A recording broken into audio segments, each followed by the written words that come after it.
So Matthew Dowd is the supposed conservative analyst on ABC Political News. He's on their Sunday shows a lot. And Matthew Dowd tweeted out this regarding the Brett Kavanaugh accusations. And this is why you wonder why the Me Too movement is breaking down. What the left has a tendency to do is take issues where we are unified and then pick cases where there is not enough evidence for unity to be merited, and then claim that lack of unity on this particular case demonstrates lack of unity on the underlying issue. Here's what I mean. The left will say police shooting black people in racist fashion is bad. And people on the right go, that's of course. And then the left will say, Michael Brown was a gentle giant who was shot in cold blood in the back by a white police officer. And the right will go, well, that's not true. None of those things are true. And the left will say, you don't take that crime seriously enough. If you took that crime seriously enough, you would believe what I have to say. And this just shows that the underlying issue you don't care about. You don't care about racist shootings. Doesn't matter that you thought that it was a racist shooting when Walter Scott was shot in the back in South Carolina. Doesn't matter that you think the Philando Castile shooting was a bad shoot. Doesn't matter that you can name off the top of your head 5, 6 police shootings of people that are racially suspect at best. If you don't agree with me on this fringe case where the evidence is not on my side, it demonstrates you don't have any care about the underlying issue. And that's the way the left likes to play these things. And they're doing the same thing with regard to the Me Too movement. Folks on the right are not in favor of sexual assault, God forbid. That's insane. Okay, I'm the most sexually pure person that I have ever heard of in secular culture. In the religious community, okay, I'm pretty common, but in the non-religious community, I'm a dude who has had sex with one woman ever, and it's my wife. And it was after we were married. And I was 24 when we got married. So I'm pretty good about this stuff. I believe that rapists should be castrated or killed. I think rape is a worse crime than murder in many cases. I think sexual abuse is the worst thing you can do to a human being, basically.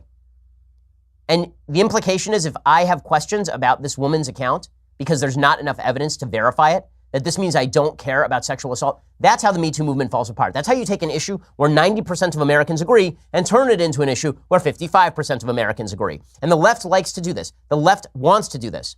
I don't think it's just the left, by the way. I think that on the right, there's a tendency to do this with regard to the American flag, for example. I think most Americans are not in favor of kneeling for the American flag. President Trump, by injecting himself into the American flag kneeling situation, he may be technically right, but he's also allowing a polarization around a specific issue that's not good for the country. The left does this on far less of an evidentiary basis than Trump does about kneeling for the flag. The left picks cases like this Christine Ford case, where all we're saying is, can we see some more evidence? And they say, well, if you don't just believe the woman, it's because you don't care about sexual assault. If you don't just see and believe, hear and believe, then that means you don't care enough about women. Matthew Dowd plays this game. He says it was despicable and outrageous what happened to Anita Hill more than 25 years ago, and a sexual predator was given a lifetime seat on the Supreme Court. By the way, never been proved that Clarence Thomas is a sexual predator. I mentioned yesterday there are a lot of holes in Anita Hill's story. There are a lot of holes at the time in Anita Hill's story. She originally wanted to be anonymous before she came forward. Once she came forward, there are a bunch of problems with her story, including the witnesses she talked to, including the fact that she called Clarence Thomas many, many times over many years after the supposed incident. Matthew Dowd doesn't care. He just labels Clarence Thomas a sexual predator. He said, let's hope history doesn't repeat itself in 2018. This is the supposed conservative at ABC. And then he continues, and he says, I don't know if the allegations against Kavanaugh are true. But keep in mind, every high-profile man accused of sexual abuse denies it and has released a list of women saying they're a good guy, and each one turned out to be an abuser. So let me get this straight. If you don't deny it, and you don't provide a list of character witnesses, you're guilty. If you do deny it, and you provide a list of character witnesses, you're guilty. This is the Monty Python witch test. If we throw her in the water and she's heavier than a duck, and she floats, and she must be a witch. Right? This isn't. How can you have any semblance of justice under these conditions? How can you have any semblance of sanity or certitude or decency under these conditions?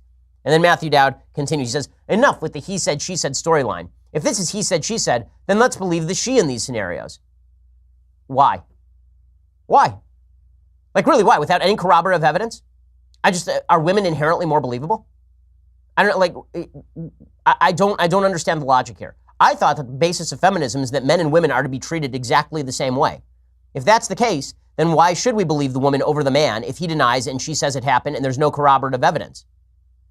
Like, I'm more than willing to believe her story if she can even provide any corroborative evidence, but you're providing none and then saying we should just believe the story. And he says, This is one of their favorite things. She has nothing to gain and everything to lose.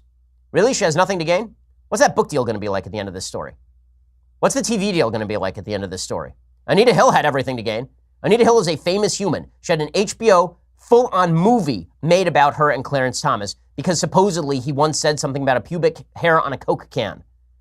Hey, again, this woman may be telling the truth. For the 1001st time during this program, she may be telling the truth, but it is not true to suggest that she has nothing to gain and everything to lose. Matthew Dowd says, for 250 years, we have believed the he in these scenarios. Enough is enough.